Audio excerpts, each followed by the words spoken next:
오늘 말씀은 솔로몬의 재판에 관한 내용입니다. 솔로몬은 아버지 다윗을 이어서 이스라엘의 왕이 됩니다. 그가 왕이 된 후 하나님께서 솔로몬의 꿈에 나타나셔서 내가 내게 무엇을 줄고 너는 구하라 라고 그렇게 말씀하십니다. 그때 솔로몬은 지혜를 구합니다. 하나님께서는 솔로몬이 구하는 것을 기특하게 여기시면서 솔로몬에게 지혜롭고 총명한 그런 마음을 주십니다. 그리고 이어지는 오늘 본문에서 솔로몬이 하나님께 받은 지혜가 잘 드러나는 사건이 등장을 합니다. 많은 사람들이 알고 있는 그 유명한 솔로몬의 재판이죠. 오늘 말씀의 실제로 28절을 보면 하나님의 지혜가 그의 속에 있어 판결을 하였다라고 말씀하고 있습니다. 따라서 우리는 오늘 말씀을 통해서 솔로몬이 받았던 하나님의 지혜, 그리고 솔로몬이 잠언과 전도서를 통해서 자주 강조하였던 진정한 지혜가 무엇인가를 우리가 이해할 수가 있습니다. 솔로몬에게 창기라고 소개된 두 여인이 찾아옵니다. 두 여인은 같은 집에 살고 있었고 3일 차이로 아기를 출산했습니다. 그런데 한 여인이 자다가 그만 자신의 아들의 위에 누워버려서 그 아들이 압사당해서 이제 죽고 맙니다. 그러자 아이를 잃은 여인은 같은 집에 사는 또 다른 이 아기를 낳은 여인이 깊이 잠든 사이에 그녀의 살아있는 아기와 자신의 죽은 아이를 서로 바꿔서 누이게 되죠. 오늘 설교 주제에서 조금 벗어난 이야기이기는 하지만 이 죽은 아이의 엄마는 왜 살아있는 아기와 자신의 죽은 아기를 바꾸려고 했던 것일까요? 그 이유가 뭘까요? 일반적으로는 이 아기를 바꿔치기 위해서 살아있는 아기를 자신의 자녀로 키우고자 하는 의도가 있었다라고들 많이 우리가 이제 생각을 합니다. 그러나 만일 이 여인이 그런 의도가 있었다면 솔로몬이 아기를 칼로 죽이려고 했을 때 어떻게 했을까요? 그렇게 못하도록 말려야 했겠죠. 이 아이를 키우려고 했으려면. 그러나 죽은 아기의 어미는 말리지 않고 솔로몬의 판결에 동의를 하는 것을 우리가 볼 수가 있습니다. 그래서 제 개인적인 생각으로는 이 여인이 이제 부지불식간에 의도치 않게 아기를 죽이긴 했지만 이 아기를 죽인 것에 대해서 살인죄의 누명을 쓰게 되지 않을까 스스로 염려해서 이런 아기를 서로 바꾸려는 그런 행동을 한 것은 아닌가라는 좀 그런 생각도 제가 해보게 되었습니다. 왜냐하면 솔로몬의 판결이 내려졌을 때 이 여인의 반응은 자신이 누명을 쓸 수도 있을 것 같은 이 상황에서 빨리 벗어나고 빨리 해결하고자 하는 그런 어떤 모습이, 태도가 보여지고 있기 때문입니다. 여하튼 아침에 일어나서 아기가 바뀐 것을 알게 된, 자신의 살아있는 아기는 바뀌어진, 죽은 아이와 바뀐 것을 알게 된 이 여인은 솔로몬에게 와서 본인의 아기를 다시 찾게 해달라고 판결을 요청합니다. 그리고 죽은 아이의 어미는 계속해서 살아있는 아기가 자신의 아들이라고 주장을 합니다.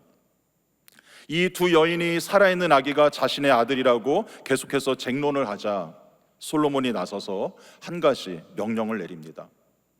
칼을 가져오게 하고 이 살아있는 아이를 둘로 나누어서 양쪽 여인에게 나누어 주라는 것이죠. 어떻게 보면 다소 뜬금없고 엉뚱해 보이는 판결입니다. 도대체 솔로몬은 왜 이런 판결을 내린 것일까요? 그리고 여기에는 과연 솔로몬의 어떤 지혜가 이 판결에 담겨 있는 것일까요? 그것은 이 산 아이의 진짜 엄마의 모습을 통해서 우리가 발견해 볼 수가 있습니다. 솔로몬이 아기를 둘로 나누라는 명령을 내릴 때 아기의 진짜 엄마는 26절에서 이렇게 이야기합니다. 우리 다 같이 한번 읽겠습니다. 그 산 아들의 어머니 되는 여자가 그 아들을 위하여 마음이 불붙는 것 같아서 왕께 아뢰어 청하건대 내 주여 산 아이를 그에게 주시고 아무쪼록 죽이지 마옵소서 하되 다른 여자는 말하기를 내 것도 되게 말고 내 것도 되게 말고 나누게 하라 하는지라. 이 산 아이의 엄마는, 살아있는 아이의 엄마는 아이를 상대방 여인에게 주고 아무쪼록 그 아기를 죽이지 말아달라고 간청을 하죠. 일단 아기를 살리고 봐야 되겠다는 생각이겠죠. 그런데 이러한 간청을 할 때 이 산 아이의 어미의 그 보이지 않는 마음이 어떠했는지가 오늘 본문에 등장하고 있는 걸 볼 수가 있습니다. 뭐라고 등장하죠? 아들을 위하여 그 마음이 어떻다고요? 불붙는 것 같아서 라고 이야기합니다. 불붙는 것 같아서. 이러한 마음을 우리가 보통 무엇라고 말합니까? 모성애라고 말하죠. 모성애. 어머니라면 누구나 가지고 있는 자기 자녀를 향한 거부할 수 없는 사랑, 그것이 바로 모성애인 것입니다. 이 모성애는 세상을 창조하시고 인간을 만드실 때 하나님께서 사람의 마음 가운데 두신 창조의 섭리이고 창조 질서입니다. 솔로몬은 살아있는 아기의 진정한 엄마라면 하나님께서 정해놓으신 이 창조의 섭리, 모성애를 억누르지 못하고 아기를 살리는 방향으로 즉각 반응할 것임을 이 솔로몬은 간파하고 있었다라는 것이죠. 이에 칼을 들고 아기를 즉각 둘로 나누라는 명령을 내립니다. 죽은 아이의 엄마는 어떻게 합니까? 이미 죽은 아이의 엄마는 자신의 살인죄의 누명을 뒤집어 쓸 수도 있는 이 본인의 다급한 상황에서 한시라도 빨리 벗어나기 위해서 솔로몬의 판결대로 하자고 그렇게 동의를 하죠. 그러나 산 아이의 엄마는 불붙는 모성애를 견디지 못하고 즉각 나서서 아기를 저 여자에게 줄지언정 죽이지는 말아달라고 솔로몬에게 간청을 합니다. 솔로몬 안에 있는 하나님의 지혜가 이렇게 나타나는 것입니다. 여기서 우리가 알 수 있는 하나님께서 주신 지혜, 인생의 참된 지혜는 무엇일까요? 바로 하나님의 창조 질서를 깨닫고 그것에 순종하며 살아가는 것입니다. 솔로몬은 자녀를 가진 어머니에게는 하나님께서 심어놓으신 모성애라는 창조의 질서가 있음을 깨달았습니다. 그리고 그 창조의 섭리에 따라서 판결을 내렸습니다. 이처럼 참된 지혜는 세상과 인생이 하나님의 창조 질서에 따라 운행되고 있음을 인정하고 그 원리를 깨달아서 그것에 순종하며 살아가는 것이 참된 지혜이고 성경에서 말하는 지혜인 것입니다. 그래서 진정한 지혜는 하나님을 떠나서는 절대 우리가 생각할 수가 없습니다. 그래서 솔로몬은 잠언서 9장 10절에서 이렇게 말하고 있습니다. 우리 한번 같이 읽어보겠습니다. 여호와를 경외하는 것이 지혜의 근본이요 거룩한 자를 아는 것이 명철이니라. 지혜의 근본은 여호와를 경외하는 것이라고 말합니다. 여러분, 인생에 있어서 지혜라는 것은 다만 이를 잘 풀어나가는 순간적인 재치나 위기관리 능력 정도만을 이야기하는 것이 아닙니다. 하나님의 창조 질서와 섭리를 깨닫고 그것을 인정하고 그에 순응하며 살아가는 것이죠. 그러하기에 하나님을 떼어놓고 지혜를 논한다는 것은 불가능한 일인 것입니다. 또한 진정한 지혜의 삶을 사는 것은 하나님을 사랑하고 경외하는 자에게만이 가능한 것입니다. 모든 세상은 하나님이 창조하셨고 그분의 질서와 섭리가 창조 세계 안에 다 담겨 있죠. 가장 쉽게 태양은 어떻습니까? 항상 매일 동쪽에서 떠서 서쪽으로 집니다. 자연은 한 번도 이 원칙을 거스른 적이 없죠. 하나님의 창조 질서인 것입니다. 지구는 태양과 항상 일정한 거리를 유지하면서 태양 주위를 공전하고 있습니다. 그 거리를 평균적으로 우리가 한 1억 5천만 킬로미터라고 하는데 이 거리를 천문학에서는 1AU라고 표기합니다. 이 거리에서 태양과 조금만 멀어져도 지구 안에 있는 생명체는 모두 얼어 죽게 되고 조금만 가까워져도 모두 다 죽게 됩니다. 항상 지구의 모든 생명체가 생명을 유지할 수 있는 일정한 거리를 유지해 왔는데 이 또한 하나님의 창조 질서인 것입니다. 또한 하나님의 창조 질서는 이 거시 세계에서뿐만이 아니라 우리 신체와 같은 미시 세계 안에서도 적용이 됩니다. 기독교 세계관의 저명한 복음주의 신학자인 낸시 피어시는 그의 책 완전한 진리에서 이렇게 이야기를 했습니다. 제가 한번 읽어보겠습니다. 100여 년 전에 찰스 다윈은 살아있는 세포가 지극히 단순해서 그저 젤리 모양의 거품 원형질이라고 생각했다. 그런데 우리가 알게 된 것은 세포가 고도의 분자 기계 장치들로 가득 차 있으며 그것들은 인간이 고안한 어떤 것보다도 훨씬 더 복잡하다는 사실이다. 각 세포는 공업도시의 축소판과 비슷해서 발전소와 자동화 공장과 재활용 센터 등이 활발하게 움직이고 있다. 그러므로 세포는 빠르고 조직화된 화학작용이 활발히 일어나는 작은 공장이다. 이렇게 이야기를 했습니다. 우리 인체의 세포 수는요 최소 30조 개에서 최대 60조 개까지 봅니다. 굉장히 많은 숫자죠. 우리 몸 신체 안에 있는 세포가 최소 30조 개 이상이라는 것이죠. 그런데 눈에 보이지 않는 우리 몸 안의 작은 세포 하나조차도 마치 자동화 시스템 안에서 유기적으로 가동되는 작은 공장과 같이 우리의 생명을 유지하기 위해서 아주 정교하고 질서 있게 활동하고 있다는 것입니다. 이 또한 무엇입니까? 하나님께서 우리 몸을 창조하실 때 심어 놓으신 창조 질서인 것입니다. 그런데 하나님께서 이 땅 가운데, 이 자연계 가운데, 우리 신체 가운데 심어 놓으신 이러한 창조 질서 안에는요, 한 가지 중요한 특징이 있습니다. 하나님의 창조 질서 안엔 중요한 특징이 한 가지 있어요. 그게 뭘까요? 그것은 하나님의 질서는 생명을 보호하고 풍성하게 하는 방향으로 작동이 된다는 것입니다. 태양과 지구와의 거리가 하나님의 창조 질서를 따라서 1예유 1억 5천만 킬로미터라는 이 거리를 일정하게 유지됨으로 인해서 지구 안에 사는 생명체가 생명을 보호받고 더 풍성한 생명을 낳게 되는 것이죠. 우리 몸 안에 있는 세포 하나하나가 하나님께서 심어 놓으신 청사진을 따라서 유기적으로 활동함으로 인해서 우리 신체는 건강함을 유지하게 되는 것입니다. 아까 솔로몬의 재판에서는 하나님께서 한 여인의 마음속에 심어 놓으신 모성애라는 창조 질서로 인해서 아기의 생명이 보호받게 되었음을 우리가 살펴보았습니다. 하나님의 창조 질서는 생명을 보호하고 풍성하게 합니다. 그런데 이 하나님의 창조 질서는 거대한 자연계나 생명체 안에서만 적용이 되는 것이 아닙니다. 사람이 살아가야 할 삶의 모습, 그리고 사람과 사람 사이의 관계 속에도 풍성한 생명을 누리기 위해서 우리가 따라야 할 하나님의 창조 질서가 담겨 있습니다. 가장 대표적인 게 여러분 무엇일까요? 바로 가정인 것입니다. 가정 안에는 더욱 건강하고 행복한 가정 공동체를 위해서 인간이 따라야 할 하나님의 창조 질서가 있습니다. 우리 에베소서 5장 22절과 23절 그리고 25절 말씀을 좀 보겠습니다. 우리 에베소서 5장 22절 23절 말씀입니다. 제가 읽도록 하겠습니다. 아내들이여 자기 남편에게 복종하기를 주께 하듯 하라. 이는 남편이 아내의 머리됨이 그리스도께서 교회의 머리됨과 같음이니 그가 바로 몸의 구주시니라. 에베소 5장 25절도 제가 읽겠습니다. 남편들아 아내 사랑하기를 그리스도께서 교회를 사랑하시고 그 교회를 위하여 자신을 주심같이 하라. 가정 안에서 남편과 아내의 관계를 그리스도와 교회의 관계로 비유하고 있습니다. 그러면서 남편은 아내를 사랑하고 아내는 남편에게 복종할 것을 가르치고 있습니다. 이것은 가정이라는 그 공동체 안에, 그 관계 안에 하나님께서 세우신 가정의 창조 질서인 것입니다. 남편에게 복종하라는 것은 가정 안에서 남편의 대표성을 인정하라는 것입니다.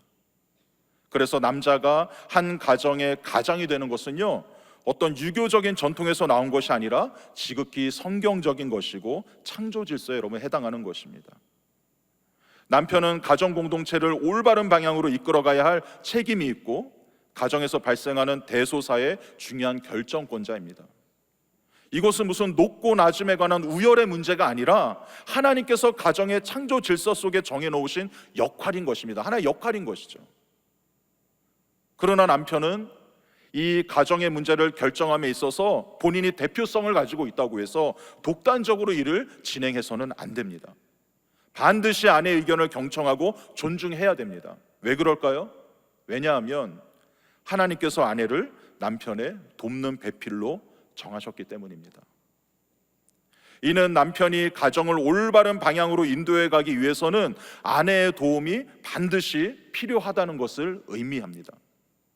또한 하나님께서는 아내에게 남편의 도울자, 조력자의 역할을 잘 감당할 수 있는 그런 지혜를 또한 아내에게 허락하셨습니다.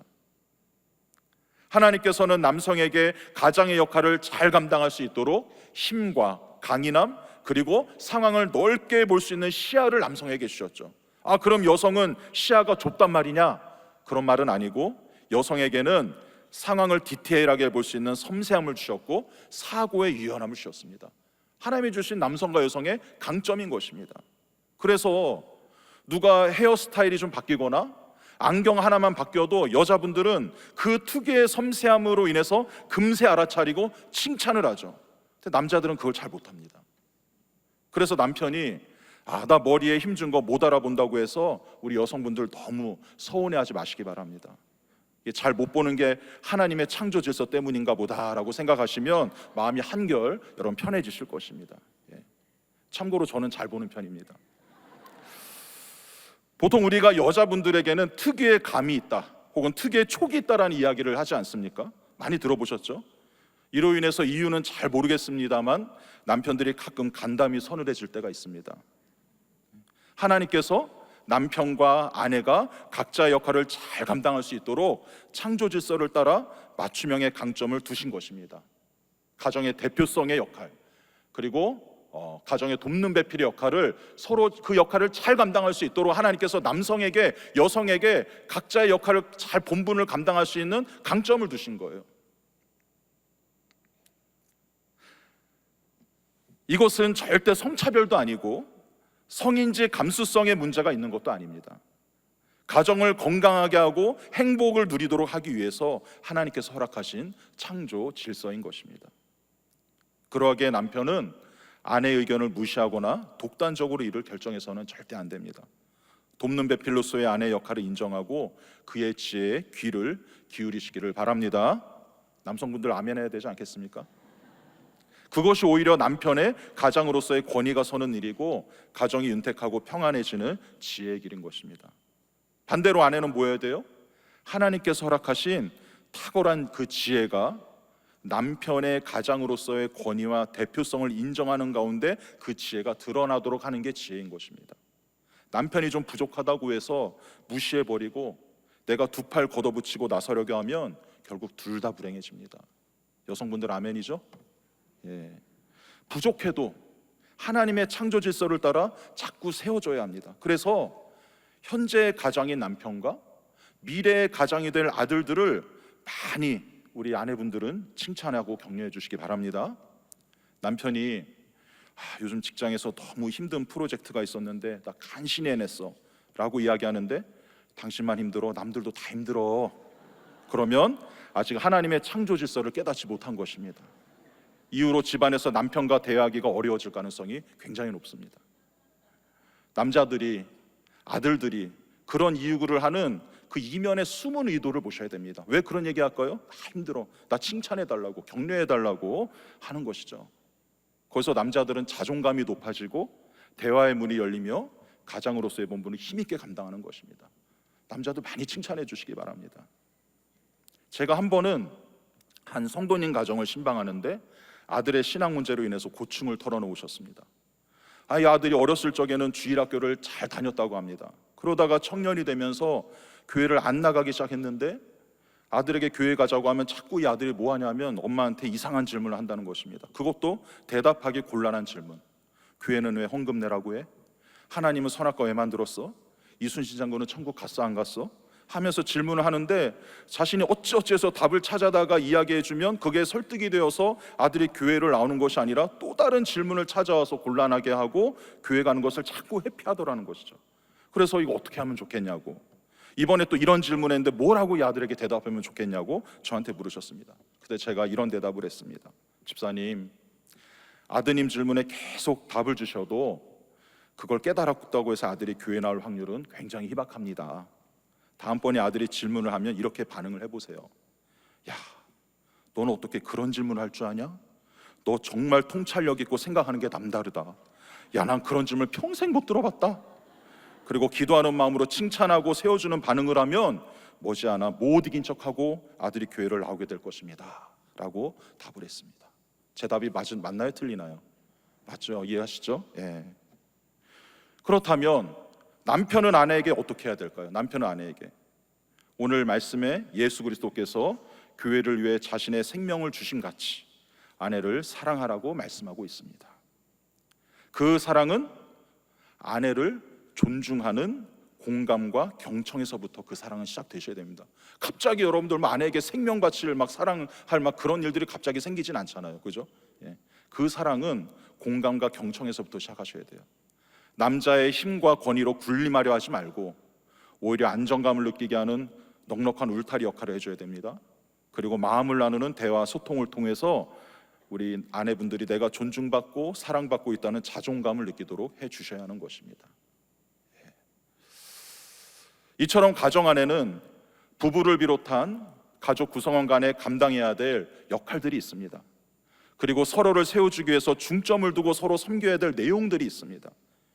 이것은 처음 가정을 만드실 때 하나님께서 정해놓으신 창조 질서에 해당하는 것입니다. 그리고 이러한 질서와 섭리를 받아들이고 순종할 때 가정은 건강한 모습으로 세워지고 생명의 풍성함을 누리게 됩니다. 이것이 바로 지혜인 것입니다. 오늘날은 어떤 틀에 박힌 것을 깨려고 하고요, 규정을 해체하려고 하는 시대입니다. 무언가를 규정하는 것을 억압이라 하기도 하고 인권 침해라고 말하기도 합니다. 가정 안에서 남편의 역할, 아내의 역할을 못 박아 규정하지 말자고 합니다. 결혼이라는 것을 남녀 간에만 할 필요가 있냐, 그렇게 이루어지는 것이라고 못 박지 말자고 합니다. 어떤 이 사회가 정한 틀 속에서 나를 규정하지 말고 내가 나다움을 결정할 수 있게 해달라고 합니다. 그것이 인권이라고 말하는 시대입니다. 그래서 나의 성도, 나 스스로 나다움을 찾아 내가 정하겠다라고 말합니다. 그러나 여기에는요, 진정한 자유도 인권도 생명도 없습니다. 왜 그럴까요? 하나님의 창조 질서에서 벗어난 것이기 때문입니다. 혼돈과 파괴와 사망으로 갈 수밖에 없습니다. 그러나 범사에 하나님의 창조 질서를 따르는 삶은 그 안에 회복이 있고 기쁨이 있고 생명의 역사가 있는 줄 믿습니다. 제가 간혹 결혼식 주례를 할 때가 있습니다. 저는 주례사를 할 때 성경 말씀을 토대로 해서 가정 안에서 남편과 아내의 역할, 그리고 부부가 서로를 어떻게 세워져야 하는지 제가 앞에서 했던 내용들을 주례사 할 때 제가 많이 얘기를 합니다. 꼭 이야기합니다. 전에는요, 이러한 주례를 하는 것이 전혀 거리낌이 없었습니다. 그런데 요즘은 젠더 갈등이 이슈화되고 성경적 가정관과 대척점에 서 있는 이른바 세속적 페미니즘의 영향력이 커지면서 특별히 일반 예식장에서 주례를 할 때 부담까지 느끼진 않습니다. 그렇지만 이 앞에 있는 젊은 하객들이 내 주례를 듣고 어떤 생각할까 간혹 궁금해질 때가 있습니다. 워낙 세상의 가치관이 변화가 돼서요. 한 번은 제가 결혼식 후에 감사 인사를 하러 저에게 찾아온 신랑과 신부에게 이런 질문을 제가 한 적이 있습니다. 혹시 내 주례 듣고 불편해하거나 힘들어한 동료들이나 이렇게 없냐? 하객분들은 물었습니다. 그러자 신부가 이런 얘기를 했습니다. 그렇지 않아도 이 페미니즘에 적극 찬성하는 언니가 있어서 본인이 한번 물어봤다라는 것입니다. 그 언니는 이미 결혼을 해서 가정을 이루고 있다라고 합니다. 언니, 주례사 들을 때 혹시 마음 불편하지 않았어? 그랬더니 그 언니가 이런 말을 했다고 합니다. 아니, 전혀 그렇지 않았어. 불편하지 않았어. 나 사실은 최근에 남편과의 관계가 많이 힘들어서 이혼까지 생각하고 있었어. 그런데 우리 가정의 문제가 무엇인지 주례사를 듣고 깊이 생각해 보게 되었어 라는 이야기를 했다라는 것입니다. 가정 안의 질서에 대해서 깊이 고민하게 되었던 것이죠. 그리고 신부가 이제 저를 찾아온 그 신부가 우리 교회 그 권사님이신 어머님한테 이 언니가 했던 이야기를 이렇게 그대로 했다고 합니다. 그랬더니 권사님께서 이런 말씀을 하셨다고 합니다. 뭘 하셨을까요? 그 언니 빨리 전도해라 이렇게 얘기하셨다고 합니다. 주님 만날 때다 이렇게 얘기했다는 겁니다. 하나님의 창조 질서를 따르는 삶이 지혜이고 생명의 길인 줄 믿습니다. 오늘 다 이야기를 하지는 못했지만 부모와 자녀와의 사이에 그리고 일터에서 성경이 가르치는 창조 질서, 즉 지혜의 삶이 있습니다. 우리는 그것을 받아들이고 순종하는 삶을 살아야 합니다. 그런데 문제는 그것을 우리가 머리로 알고 있다고 해도 우리 힘으로 살아내기가 쉽지가 않다라는 것이죠. 격려와 공감보다는 알죠, 우리가 격려하고 세워주고 공감해야 되는데 격려와 공감보다는 아내에게는 큰 소리가 앞서고 남편에게는 잔소리가 앞서기 십상입니다. 우리가 알고 있는 대로 지혜의 삶을 살아내지를 못할 때가 많이 있습니다. 그런데 아까 잠언서에서 솔로몬은 여호와를 경외하는 것이 지혜의 근본이라고 말했죠. 이것은 여호와를 경외하는 그 자체가 지혜라는 의미도 담고 있습니다.